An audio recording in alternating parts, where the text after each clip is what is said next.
प्रेमासाठी मरणारे खूप जण होते, पण प्रेमाच्या इज्जतसाठी मरणारा माझा भाग होता. त्याची बदनामी करू नका. तो कोणत्याही प्रकारचा गुन्हेगार नव्हता. माणसातली माणुसकी जपणारा असा आमचा एक लाडला होता. त्याने घेतलेला निर्णय खरंच चुकीचा होता. अशा प्रकारचा निर्णय तुम्ही घेऊ नका.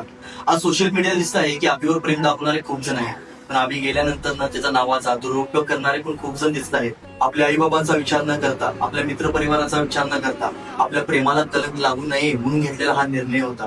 पण तुम्ही सोशल मीडियाला जे मेसेज पोहोचवताना त्याच्या नावाला खरंच कलंक लागत आहे. मित्रांनो, चुकीचे मेसेज पोहोचवू नका आणि कुणाला बदनाम करू नका.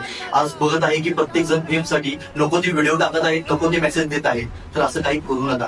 आज त्यांच्या घरच्यांची जी परिस्थिती आहे ती आम्ही समजून घेऊ शकतो. तुम्ही समजून घ्या. त्यांना होणाऱ्या वेदना तुम्ही समजून घ्या. अभिने घेतलेला निर्णय खरंच चुकीचा होता. तुमच्या मित्रांना समजून घ्या, त्याच्या अडचणी काही बघा. तुम्हाला जर का खरंच अडचण असेल, त्रास होत असेल, तर तुमच्या मित्राशी किंवा आई बाबाशी शेअर करा. असं चुकीचे पाऊल उचलू नका.